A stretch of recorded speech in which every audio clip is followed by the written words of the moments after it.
All right, so today I got to do a really great interview with a genetic counselor named Leslie Walsh. She went to the University of Pittsburgh for her master's of genetic counseling, and we had a really great conversation about a lot of different things with her specialty in her career, and then she had some great advice too for students that are considering genetic counseling. So here is that interview. Enjoy. I guess, would you mind just introducing yourself and maybe some of the background of how you ended up as a genetic counselor, like your education and all that? Sure, yeah.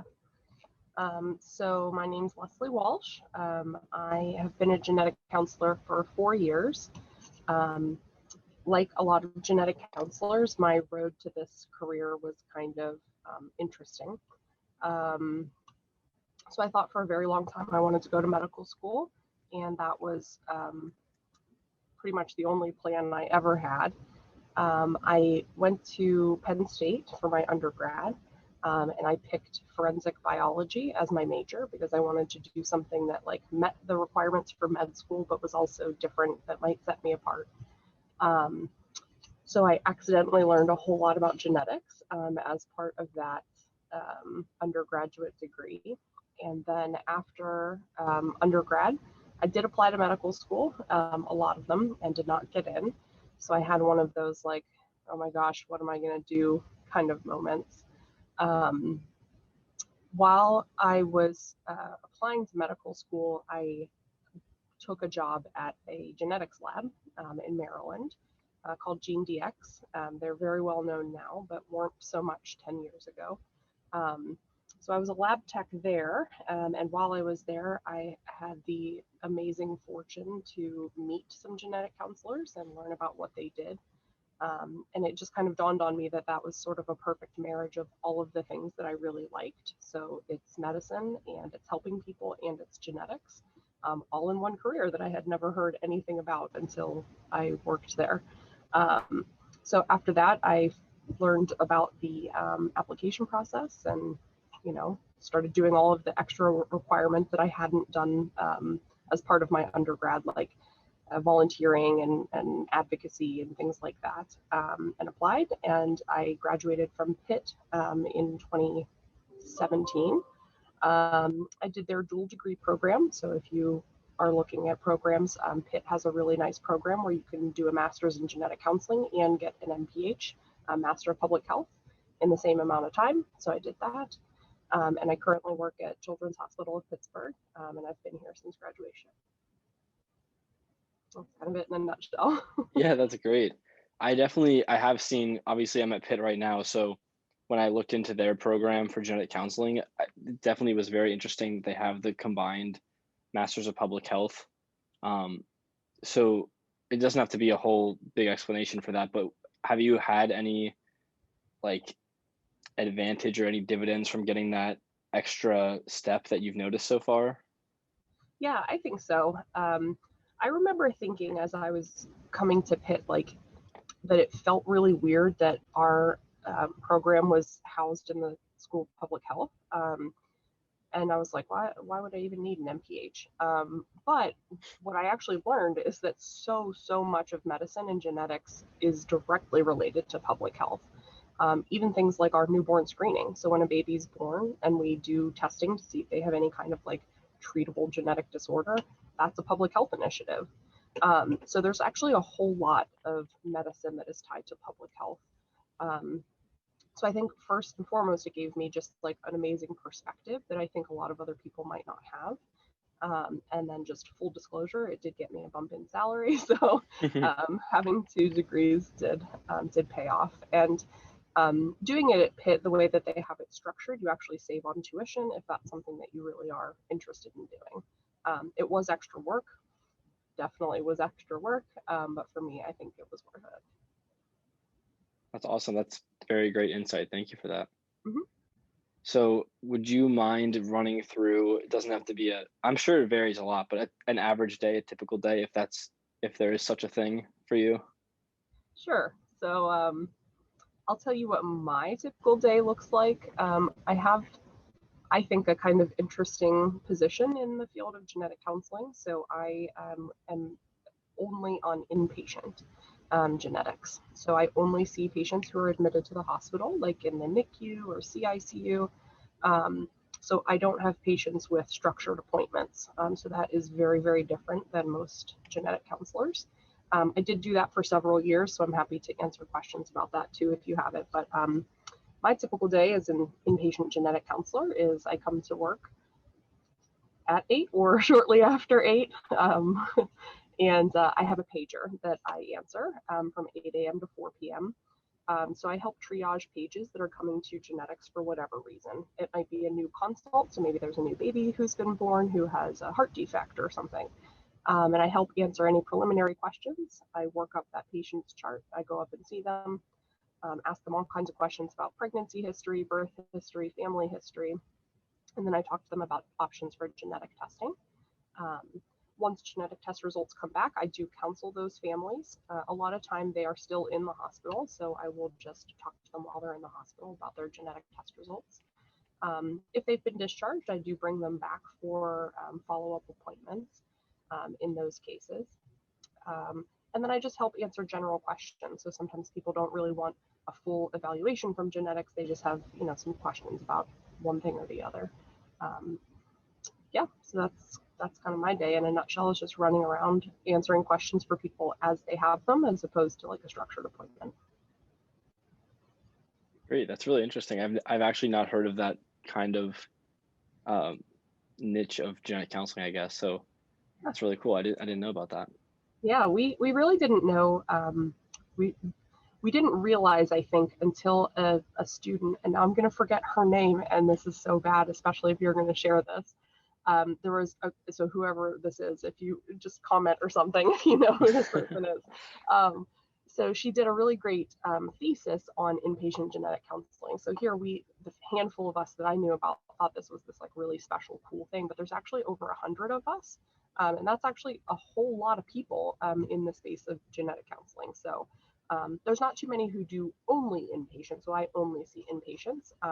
But yeah, this is definitely a thing in genetics, if that's what genetic counseling, if that's what you're interested in.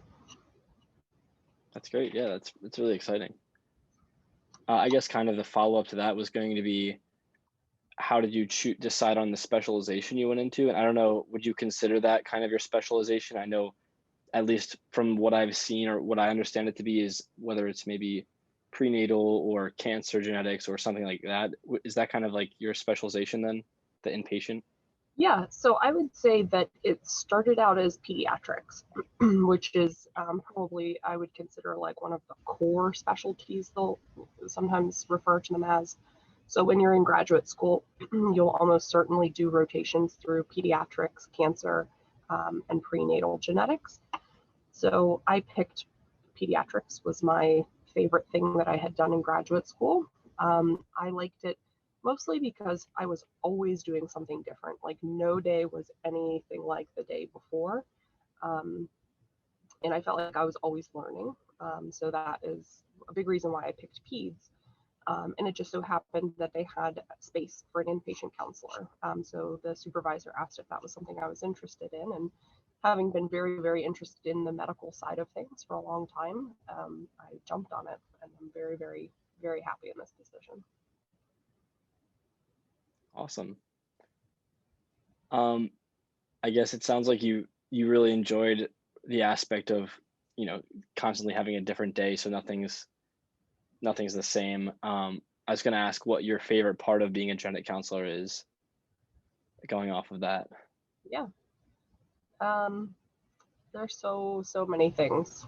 I think probably my very favorite, and it doesn't happen with every patient, it can't, but there are some patients where you just have this connection and you know that you are helping them in one of the darkest times in their lives.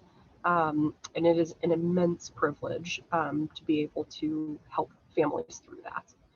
So that is the best part of the job. When you have a really, really good case, it just totally validates everything you've been doing up until this point and why you joined the profession in the first place. And it like reinvigorates you for the next, however many weeks, months, or years until the next really good case.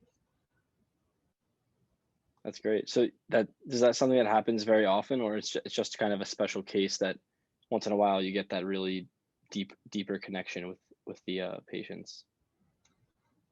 I would like to say it happens all the time, but I'll be honest, it doesn't. Healthcare is a busy, busy place, and you kind of wish sometimes that you could get to that place with all of the families, but for whatever reason, sometimes you don't. Sometimes they don't need that level of hand holding or snuggling, as I call it, but some do.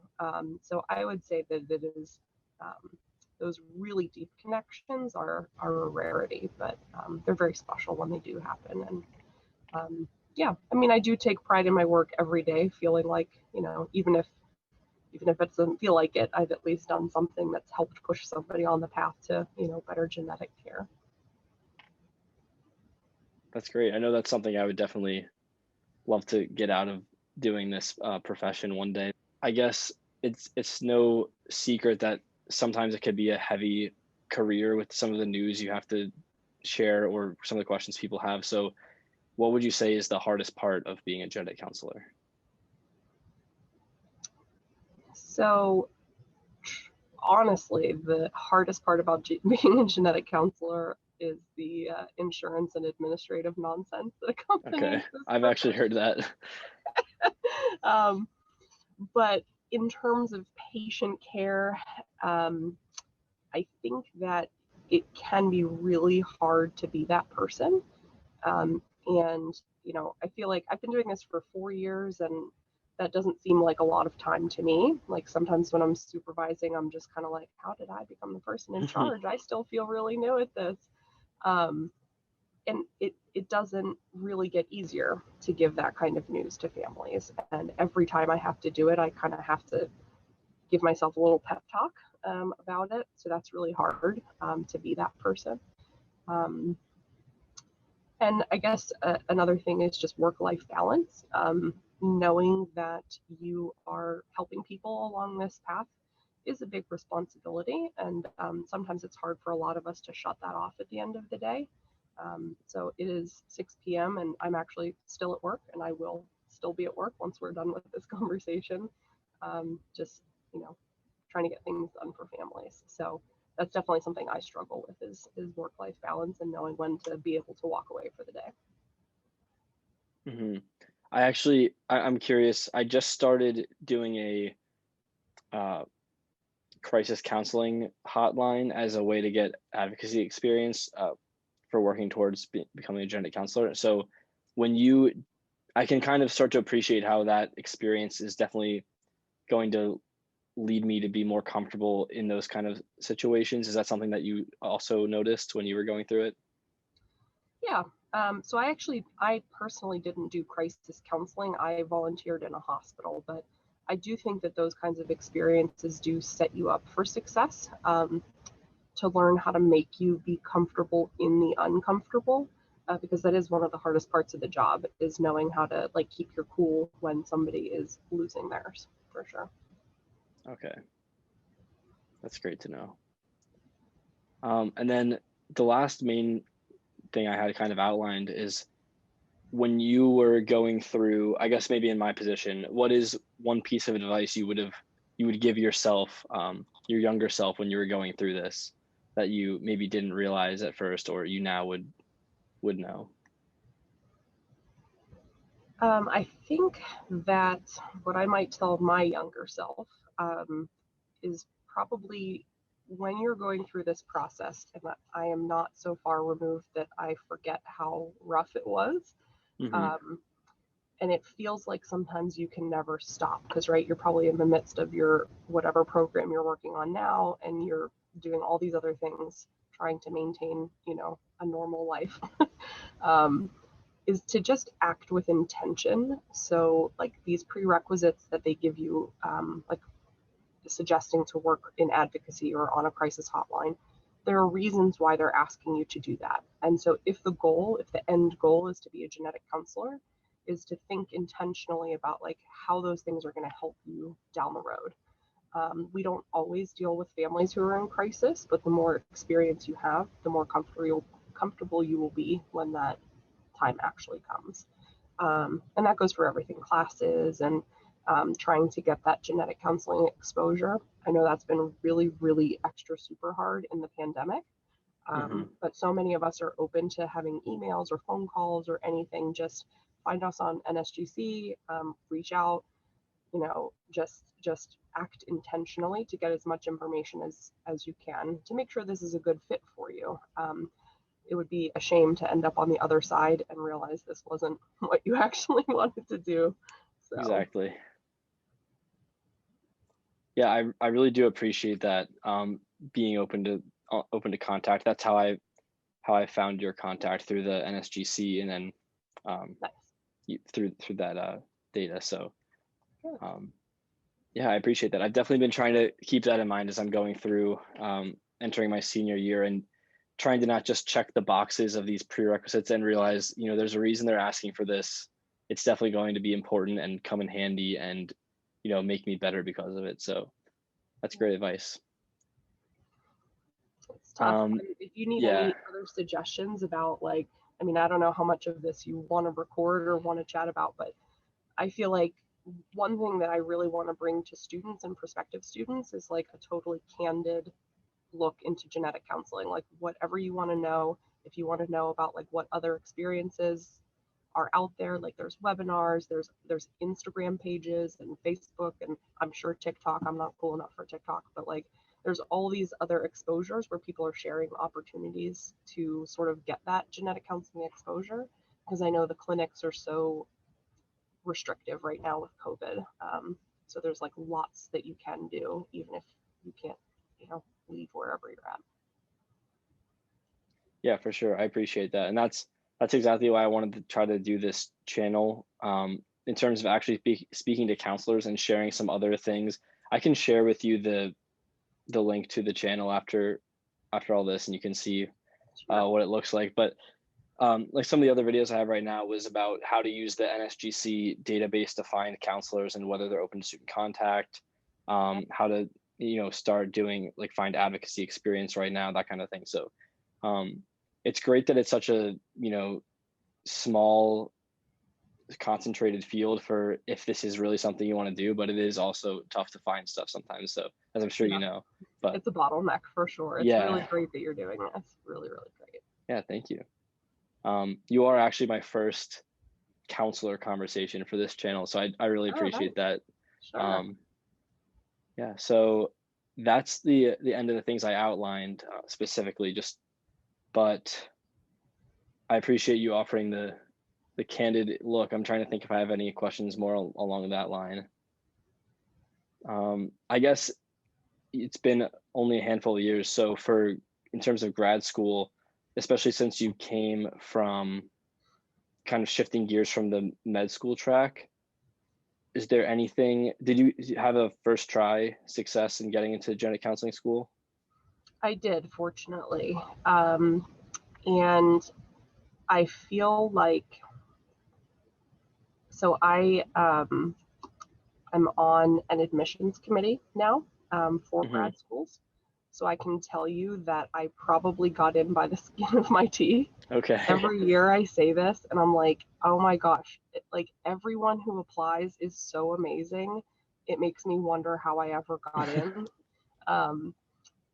So I did get in on my first try. I applied to 6 different programs, and I had interviews at 2, and I was accepted to 2. So those are my statistics, if that's helpful for anybody.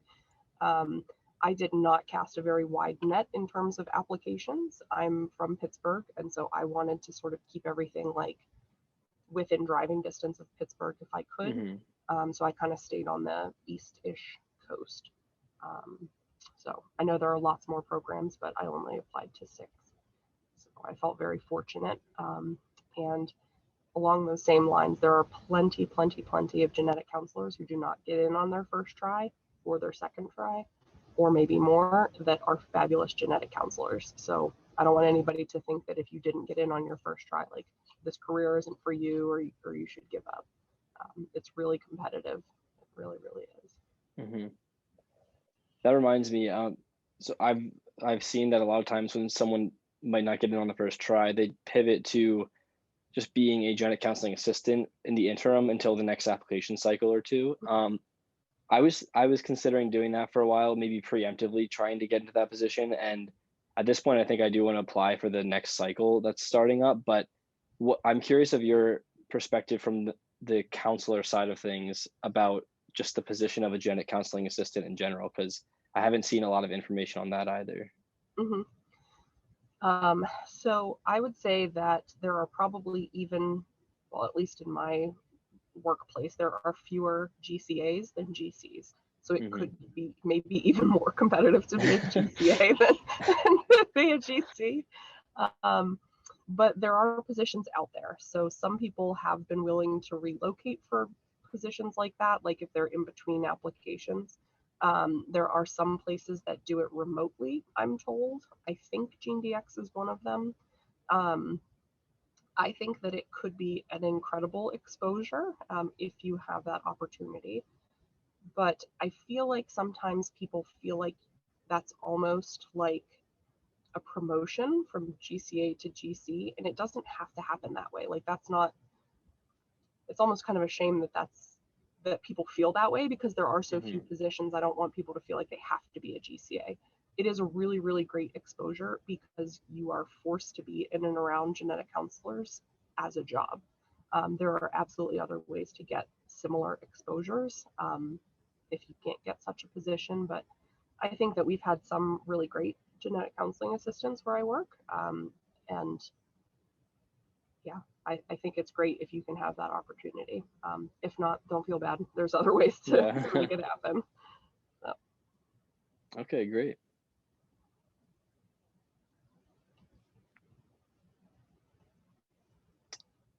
anything else you feel like you want to know about GCs or GC school, or it doesn't have to be now. I'm happy for you to reach out anytime. You have my contact info now.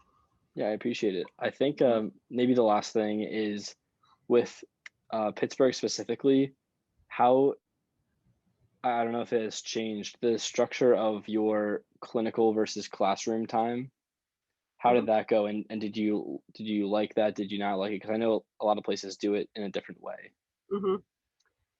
So I felt like it was good for me. Um, the main reason that I picked Pitt instead of the other program that I was accepted to was because Pitt was structured like this, because I am the kind of person who like wants to sort of have a foundation before I jump into something. And so I felt like having all my classwork under my belt would be better than trying to juggle it all at one time. Um, I work with lots of people who did not do it that way, and they also feel like the way they did it was better. Okay. So I think it totally depends. For me, I think it was great because it allowed me to, as much as I could, focus on one thing at a time, and I do better that way. Okay, awesome. It seems like it might just come down to a personal preference thing, but I know I'm definitely the same way. I like to feel very prepared for when I'm actually gonna step in and try it out for real. My colleagues who did it the other way, I feel like they have like really great time management skills. And I Okay. don't know if that was before they went into their program or because of their program, but that's Oh, just interesting. some food for thought too. Okay. So yeah, like I said, feel free to reach out anytime. Happy to answer any questions. And I just want to make sure people had, have exposure to this field that I knew nothing about until it was like right in front of my face. Yeah. So we need more GCs. So happy to help however I can. Yeah, thank you so much. And thank you for taking your time, even though you're staying late and everything. I Oh, really that's okay. appreciate I was it. gonna be here anyway, really. Okay, great. No worries. So All right, well, okay. thank you so much for chatting with me. Yeah, you're welcome. Take care. You too. Bye. Bye. All right, guys. Once again, that was Leslie Walsh sharing her genetic counseling insights with us. And this is the first of a series of conversations that I will be having and sharing with genetic counselors. So I've reached out to a bunch of them through the NSGC, and in the coming weeks, we post in a lot of them. So stay tuned for some great info about what it's like to become a genetic counselor, and hopefully we'll learn some very interesting things about the different specialties and niches that exist in this career. So I'll see you next time.